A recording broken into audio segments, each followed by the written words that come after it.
$50 billion. That is what Iran spent over 3 decades building the most feared proxy network on earth. Hezbollah, the Houthis, the Iraqi militias, a web of armed groups trained and funded to fight on Tehran's behalf so that Iran would never have to fight alone. On the 28th of February, 2026, Israel and the United States launched the most intensive air campaign in the history of the Middle East. Iran fired back 500 ballistic missiles, more than 2,000 drones, its own arsenal alone. But the network? The $50 billion insurance policy? It stayed home. Here is the question that will track us through everything you are about to hear. Why did the most expensive proxy empire in modern history go quiet on the day it was supposed to matter most? The answer exposes a structural flaw in proxy warfare that nobody wanted to say out loud until now. For 30 years, Iran built not an army, but a web. If it couldn't match American air power, it would create human geography armed groups positioned at every pressure point around Israel and U.S. interests in the region. At peak, Iran was sending over $700 million a year to Hezbollah alone. Salaries, weapons, tunnel construction, precision missile components. The Houthis received over $100 million annually. Iraqi militias absorbed billions more.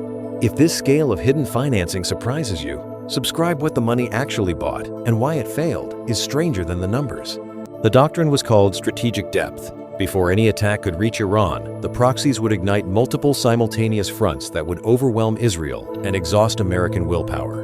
A geographic insurance policy that money could buy and ideology would sustain. What the architects never stress-tested was a simple question. When Tehran itself is on fire, would the franchisees actually show up? The answer came within 72 hours, and it was silence. Hezbollah is, on paper, the most capable non-state military force in history. 150,000 rockets and missiles. Precision-guided munitions capable of hitting specific buildings anywhere in Israel, on paper. But 2 years of Israeli strikes had already hollowed it out. Senior commanders gone, supply chains severed. When Hezbollah finally fired 2 full days into the war, it was unguided rockets. Symbolic. The deeper wound was political. Lebanon's government formally outlawed Hezbollah's military operations. Sunni leaders, Christian parties, and even the Amal movement, Hezbollah's longtime Shia ally, refused to back another war the country could not survive. This is the mechanism foreign policy named bluntly. Iran's proxies are out for themselves.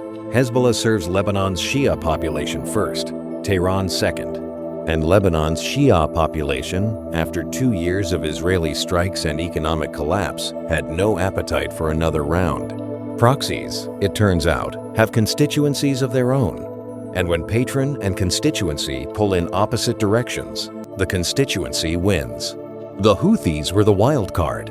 In 2024, they shut down Red Sea shipping and dragged multiple Western navies into a campaign that cost hundreds of millions and went nowhere. They had demonstrated both willingness and capability to strike well beyond Yemen's borders. 1 week into the war that killed their patron supreme leader 1 week, the Houthis had not fired a single missile. Not one. Part of the calculation was purely military. The U.S. naval presence in the region had grown to a level that would make sustained Houthi strikes existential rather than symbolic. But the deeper reason is more revealing about how proxies actually think. The Houthis of 2026 are not the same organization that began as a religious movement in the mountains. They run ministries, they control ports, they operate a tax system, they negotiate with the United Nations and with Riyadh through Muscat. They have built something that resembles governance, and governance cannot easily be sacrificed on behalf of a patron who is already losing. If this is reshaping how you see the whole conflict, that like button keeps this kind of analysis coming. The Houthis saw Iran's war not as their war, but as their opportunity, a chance to solidify their position in Yemen's future while the world's attention was elsewhere. They didn't need to fight. Fighting was the one thing that could cost them everything they had built. The Iraqi militias issued statements of solidarity. Kataib Hezbollah declared readiness. Harakat al-Nujaba pledged to defend the Islamic Republic. Then the operational count for the first 3 days of the war arrived. 67 drone and missile strikes claimed against unspecified targets, most of them intercepted, none of them strategically meaningful. Readiness, in proxy war grammar, means nothing.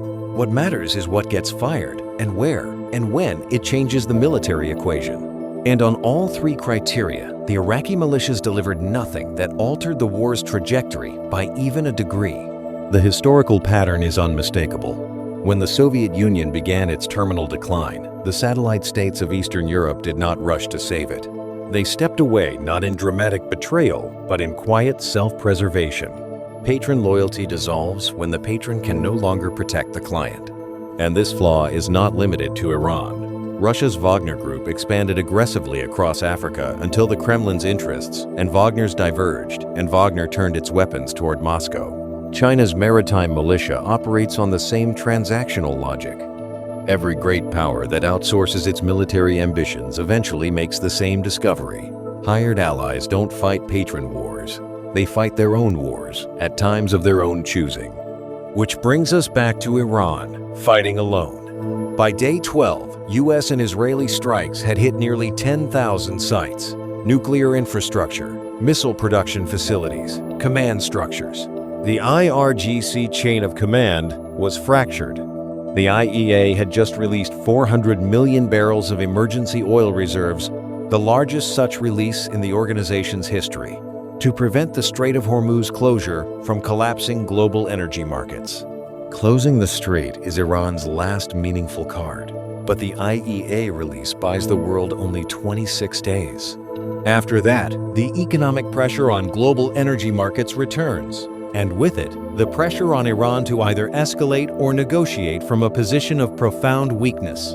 And somewhere beneath a mountain in central Iran, a site intelligence analysts call Pickaxe Mountain, buried more than 100 meters down, deeper than any bomb currently in the American arsenal can reach, something is still intact.